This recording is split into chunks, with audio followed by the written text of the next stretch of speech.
ഇന്ന് തന്നെ ഡൗൺലോഡ് ചെയ്യൂ. കാണൂ നിങ്ങളുടെ ഫേവറേറ്റ് ഷോസ്.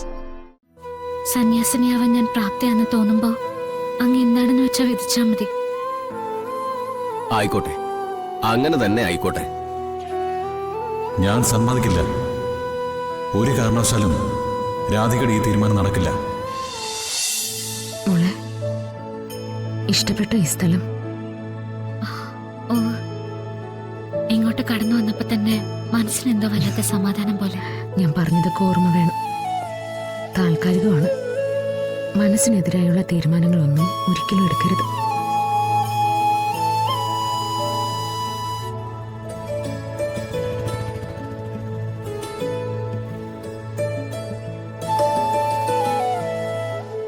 നമസ്തേ. സ്വാമി നിങ്ങളെ കാത്തിരിക്കുകയാണ്. അകത്തേക്ക് വരൂ. വാ മോളെ.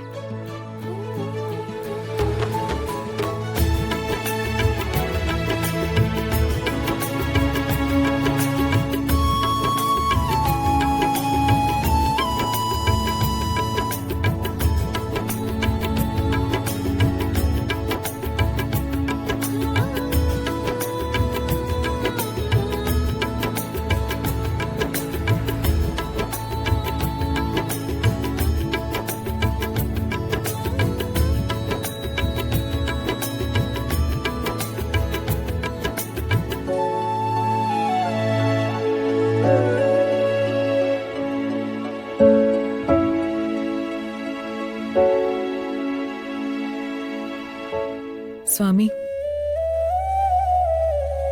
ആ, നിങ്ങൾ പോയിക്കോളൂ.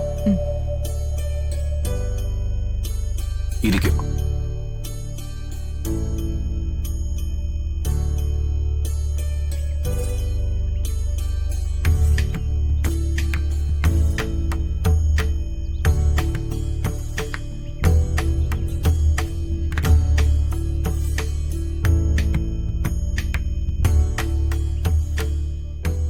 ശ്യാമ വിളിച്ചു പറഞ്ഞിരുന്നു, ഇതാണ് കുട്ടിയല്ലേ? ആ, അതെ. എന്താ കുട്ടിയുടെ പേര്? രാധിക. കൃഷ്ണന് പ്രിയപ്പെട്ട പേര്.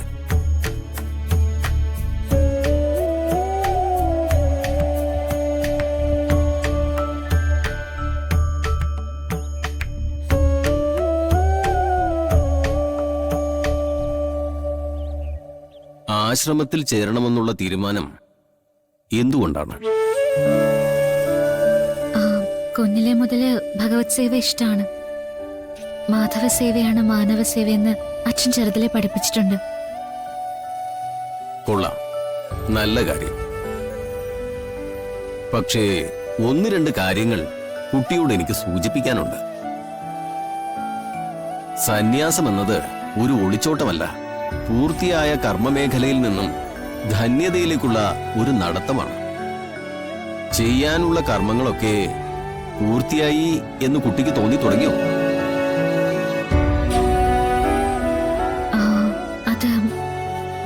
അത് എനിക്കിനി പ്രത്യേകിച്ചൊന്നും ചെയ്യാനില്ല. പിന്നെ എന്നെക്കൊണ്ട് ആർക്കെങ്കിലും പ്രത്യേകിച്ച് ഉപകാരം ഉണ്ടെങ്കിൽ അതാ നല്ലതെന്ന് തോന്നി.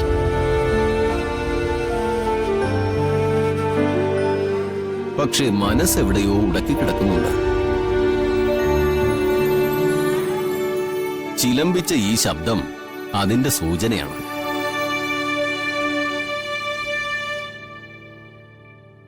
ഇവിടെ വന്ന കുറച്ചു ദിവസം നിന്നിട്ട് ഇവിടുത്തെ അന്തരീക്ഷമൊക്കെ പരിചയപ്പെട്ടതിന് ശേഷം അത് തീരുമാനമെന്ന് ഞാൻ പറഞ്ഞിട്ടുണ്ട്. അതും നല്ലതാണ് കുട്ടി. ഒരു സന്യാസി എന്ന നിലയ്ക്ക് ഈ ആശ്രമത്തിൽ കുട്ടിയെ ഇപ്പോ സ്വീകരിക്കാൻ പറ്റില്ല. ഒരു അന്തേവാസി ആവുന്നതിൽ വിരോധവും ഇല്ല. കുട്ടി ഇവിടുത്തെ കാര്യങ്ങളൊക്കെ ഒന്ന് പഠിക്കാൻ. എപ്പോഴാണോ കുട്ടിക്ക് കുട്ടിയുടെ മനസ്സിന്മേൽ നിയന്ത്രണം കിട്ടിത്തുടങ്ങുന്നുവോ അന്നായിരിക്കും പൊരുത്തപ്പെടലുകൾ ആരംഭിക്കുക. അതുവരെ ഇവിടുത്തെ കുട്ടികളുടെ കൂട്ടത്തിൽ ചേരാം, ഭജന സംഘത്തിൽ ചേരാം, പാരായണങ്ങളിൽ ശ്രദ്ധ കേന്ദ്രീകരിക്കാം. മതി. സന്യാസിനിയാവാൻ ഞാൻ പ്രാപ്തിയാണെന്ന് തോന്നുമ്പോ അങ്ങ് എന്താണെന്ന് വെച്ചാ വിധിച്ചാ മതി. ആയിക്കോട്ടെ, അങ്ങനെ തന്നെ ആയിക്കോട്ടെ. ഞാൻ സമ്മതിക്കില്ല. ഒരു കാരണവശാലും രാധികയുടെ ഈ തീരുമാനം നടക്കില്ല.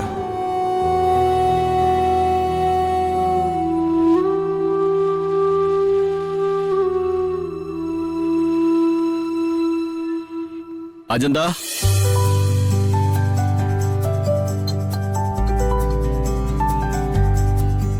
ഈ കുട്ടിക്ക് എല്ലായിടും ഒന്ന് കാണിച്ചു കൊടുക്ക. വരൂ മോളെ. ചെല്ല.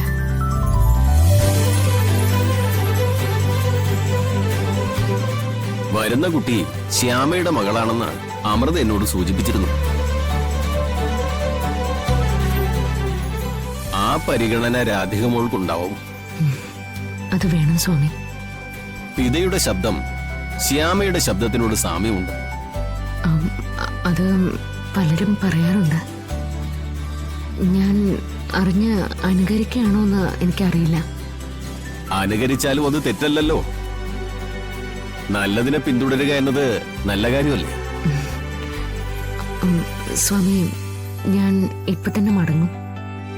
രാധികമ്മയുടെ കാര്യത്തില് അങ്ങയുടെ ശ്രദ്ധ ഉണ്ടാവണം. ഒരുപാട് പ്രശ്നങ്ങളിലൂടെ കടന്നു വന്നിട്ടുണ്ട് അവള്. ഇപ്പോഴും ആ പ്രശ്നങ്ങളൊക്കെ നിലനിൽക്കുകയും ചെയ്യുന്നു. അതുകൊണ്ടാണ് ഇങ്ങോട്ടുള്ള വരവ് പോലും. നമുക്കത് മനസ്സിലായി. നാം പറഞ്ഞുവല്ലോ, സന്യാസം പ്രേരണ കൊണ്ട് സ്വീകരിക്കപ്പെടേണ്ട ഒന്നല്ല. അതിന് അതിൻ്റെതായ കർമ്മങ്ങളുണ്ട്. ഇതൊരു ഇടനാഴിയാണ്. ഇതിന് അങ്ങോട്ടും ഇങ്ങോട്ടും സഞ്ചാരമുണ്ട്. ഒന്ന് യഥാർത്ഥ സന്യാസത്തിലേക്കും തിരികെ ജീവിതത്തിലേക്കും. രാധികമോളുടെ കാര്യത്തിൽ എന്താ വേണ്ടതെന്ന് വെച്ച് നമുക്ക് തീരുമാനമെടുക്കാം. ശ്യാമയോട് എന്റെ അന്വേഷണം പറയൂ. ആയിക്കോട്ടെ. ശരി.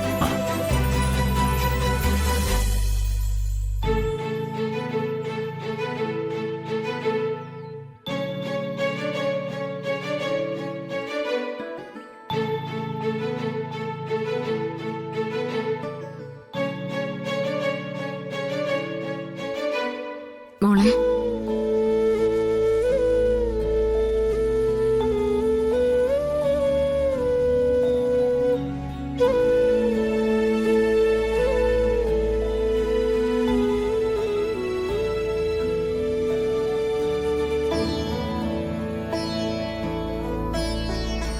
അപ്പൊ എങ്ങനെയാ? മോളിവിടെ നിൽക്കല്ലേ? ഇനി അങ്ങനെ ഒരു ചോദ്യമില്ല മാഡം. ഞാൻ തീരുമാനിച്ചു. ആദ്യം മനസ്സിനൊരു സമാധാനം കിട്ടട്ടെ. അതിനുശേഷം മാത്രമേ തീരുമാനങ്ങൾ എന്തായാലും എടുക്കാവൂ. അതെനിക്ക് നിർബന്ധ. ഫിദ മാഡം ധൈര്യമായിട്ട് പോയിക്കോ. എനിക്കിവിടെ സുഖമായിരിക്കും. എല്ലാത്തിനോടും പൊരുത്തപ്പെടാൻ ഞാൻ ശീലിച്ചു തുടങ്ങിയിരിക്കുന്നു. ദേ, ആശ്രമത്തിൽ വന്നു എന്ന് കരുതി കൂടുതൽ പക്വതയൊന്നും കാണിക്കണ്ട കേട്ടോ.